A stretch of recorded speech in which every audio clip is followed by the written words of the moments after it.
WhatsApp guys, कैसे हो आप सब। तो हम लोग logical reasoning based on arrangements की एक्सरसाइज कर रहे थे एंड अब हम क्वेश्चन करने जा रहे हैं 39 to 42। So let's read. 7 sports awardees A, B, C, D, E, F and G are to be honored at a special luncheon। ठीक है। The player will be seated on the dais in a row. एक row में ये सारे player seated होंगे। A and G have to catch the flight for their one-day international cricket match and so must be seated at the extreme right। अब देखो, ये लोग रो में बिठाए जाएंगे तो इनकी रो ऐसे बना देते हैं 1 2 3 4 5 6 and 7।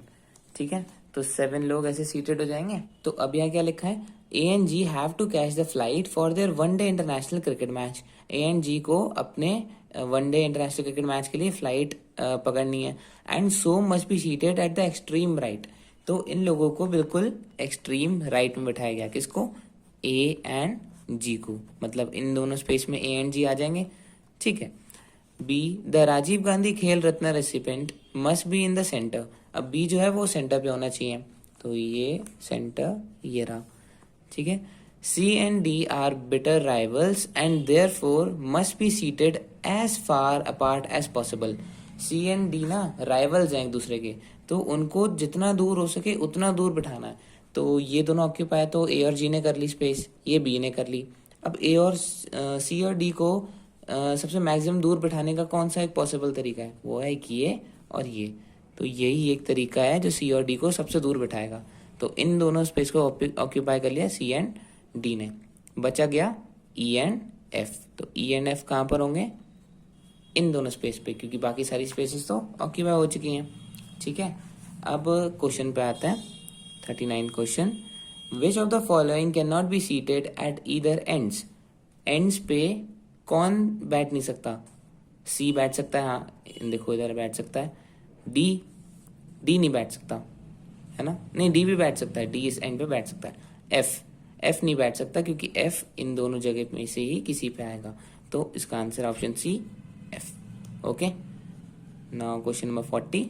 Which of the following pairs can not be seated together. ठीक है, कौन से पेयर्स साथ में नहीं बैठ सकते?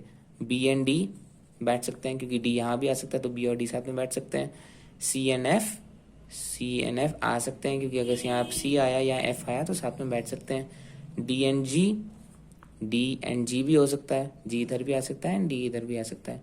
बचा क्या ई एंड एफ। अब ई एंड ए साथ में नहीं बैठ सकते क्योंकि ई या तो इधर आएगा या इधर आएगा, और ए जो है वो या तो इधर आएगा, तो ये लोग टुगेदर नहीं बैठ सकते।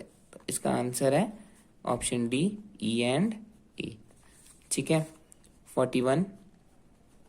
विच of the following pairs can not occupy the seats on either side of B. Either side of B मतलब बी के लेफ्ट में एंड बी के राइट में। तो एफ एंड डी कर सकते हैं, एफ इन दोनों में से यहाँ भी आ सकता है एंड डी भी यहाँ आ सकता है। ई एंड जी, ई आ सकता है लेकिन जी नहीं आ सकता क्योंकि जी इन दोनों में से ही किसी पे आएगा।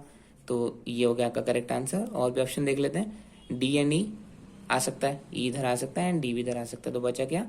ई and G is the correct answer. तो option B, E and G. अब 42 क्वेश्चन क्या है? What can be the position of C from the right side. Right side से सी की पोजीशन क्या हो सकती है? 1 2 3 हो सकती है एक तो, एंड लास्ट हो सकती है 7th हो सकती है, 4 5 6 7। तो या तो थर्ड या 7। तो इसका आंसर क्या हो गया? थर्ड और 7th। ठीक है, समझ में आ गया ना? इजी थे ना क्वेश्चंस। तो this was the solutions from 39 to 42। कोई अगर डाउट हो तो कमेंट सेक्शन में मेंशन कर देना, एंड अगर समझ में आया है तो लाइक एंड शेयर कर देना। Okay, thank you so much for watching.